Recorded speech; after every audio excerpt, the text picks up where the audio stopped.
Over the years, honest pew sitters have confessed to me the truth of their wandering minds during the sermon. Quite often, I've found the teenagers are the most honest. The teenagers from the church I served in Memphis once told me that they often spent sermon time imagining who would be impaled should the giant spiked chandelier suddenly fall from the ceiling. Some among you have told me how your mind wanders to grocery lists and laundry chores, work commitments, or random thoughts about life and the universe. My problem when listening to someone else's sermon is that my mind is constantly revising their sermon, editing it to make it better, which is no doubt part of the reason I became a preacher. Such was the case a few weeks ago when I attended the funeral of a family member of someone I love. The officiant in that sermon started out on firm footing, sharing the beloved aspects of the deceased. His life service as a teacher, his commitment to his church, his voluminous volunteer engagements, his loving affect, selflessly shared with so many. The officiant celebrated the love of God that was quite evident in the person's life. Then he took an unfortunate homiletical detour, saying that none of that really mattered ultimately, since what matters isn't in this world, but the next. Or rather, that all the good that this person had done here in this life was only relevant in the way it had prepared him for the next. Now, how the preacher got to that place is not that hard to figure out. Jesus says today, "For surely your reward is great in heaven." But as I said last week, Jesus is not preaching a kingdom of heaven that is somewhere up there. Jesus does not say your reward will be great when you go to heaven. Biblical theologian Scott Spencer remarks, "Heaven is less a separate, distant sphere from earth than an imminent, interpenetrating reality. Heaven is supremely the realm of God, who knows no temporal or spatial bounds, where God's righteous will is realized. We live more in borderlands than shadowlands," Spencer writes, "in contested, overlapping territory of heaven and earth, where we pray less, 'Take us to heaven and get us out of this mess,' than 'Your kingdom come, your will be done on earth as it is in heaven.'" Spencer goes on to say that followers of Jesus need not defer blessed well-being to the afterlife. They can enjoy their heavenly reward in the present experience of God's kingdom or God's realm. I think that's supremely good news. Heaven is here among us like a portal into a blessed multiverse that is available to us right now. And yet Jesus doesn't announce this blessing for everyone. He announces it for those who are poor. Not poor in spirit, as Matthew's gospel says, but literally poor. Jesus announces this blessing for those who are hungry. Jesus announces this blessing for those who are mourning. He announces it for those who are despised for telling the truth like the prophets of old.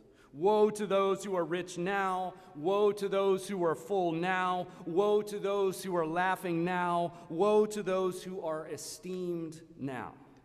With Jesus' arrival, a great reversal has occurred and is in the process of coming to fruition. Mary sang about that reversal at the beginning of Luke's gospel in her Magnificat. God has brought down the powerful from their thrones and lifted up the lowly. God has filled the hungry with good things and sent the rich away empty. It's hard to know what to do with this great reversal. Are we to spend our lives becoming poorer, hungrier, mournier, and more despised in order to receive some kind of heavenly reward from Jesus?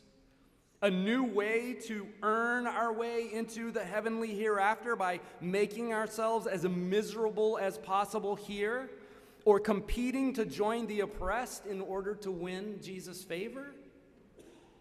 If that's the case, then the officiant at the funeral I attended was probably right. What we do here is only consequential for the post-mortem heaven that is to come. But what kind of God creates a heaven where there is no want, no hunger, no tears, no oppression, only to demand that people subject themselves to all of those deficits in order to gain entrance there? I found it more constructive to start at the end of this passage and work my way back toward the beginning. Do to others as you would have them do to you. That's the foundational ethic that Jesus presents as God's consistent approach to all of us. It is not do to others as they actually do to you. It's not do to others according to the measure of kindness, wealth, or grace that you've decided that they have earned or deserve. It is simply to treat others as you would like to be treated yourself. Now, that's fine on paper, but we all spend an inordinate amount of time devising ways of warping this ethic to fit our actual behavior. We may believe in ending poverty, but how many of us, when faced with the hungry poor on the corners, have already concocted reasons why their current plight is a result of some character defect in them? If I were in that situation, I've told myself before, I would want help finding a better paying job, not begging for an extra dollar. They are, therefore, not worthy of my time or engagement, certainly not of my resources or this sandwich sitting on my seat. How many of us have judged, perhaps accurately, that someone's persistent sadness has more to do with their own mental health rather than circumstance, only to use that judgment as a reason for why they do not deserve kindness or compassion? Doing unto others is a hard ethic because it demands that we do our best not simply to place ourselves in someone else's shoes, but to deepen our own curiosity about what it might actually be like to be in their shoes before asking the question, how would I actually want to be treated there? I think that's why Jesus gets specific in this leveling sermon on the plain. He sees how people with wealth convince ourselves that we've actually earned it, even though 95% of the success I've experienced in life is due to factors completely outside of my control. The parents who made sure I got the love, self-esteem, and education I would need to compete in a capitalistic society. The zip code, race, and gender I was born into. If you've got all those things, Jesus implies your job is to figure out how to spread the benefit that have not accrued to others. If you've been protected from loss that disproportionately plagues the rest of the world, then you've got a responsibility to extend more comfort, healing, and compassion to others who have sustained losses much greater than your own.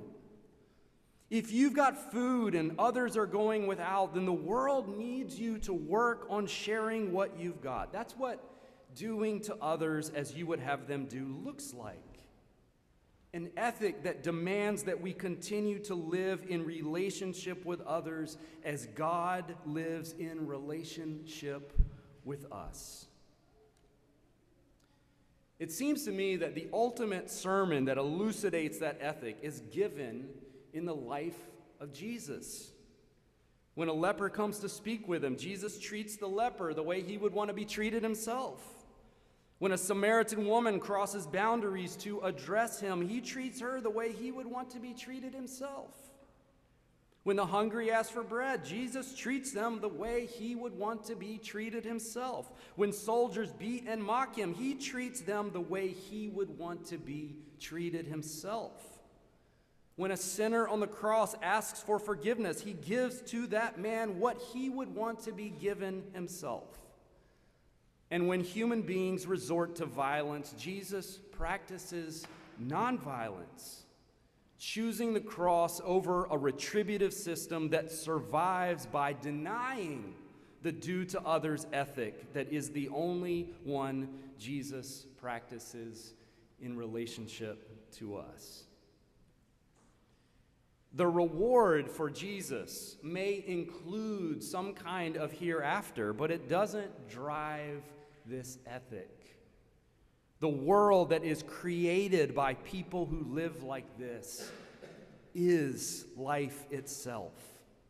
It is the realm of God's loving kindness, God's justice that takes more ground, occupies more space, expands into more places in our lives and in the world.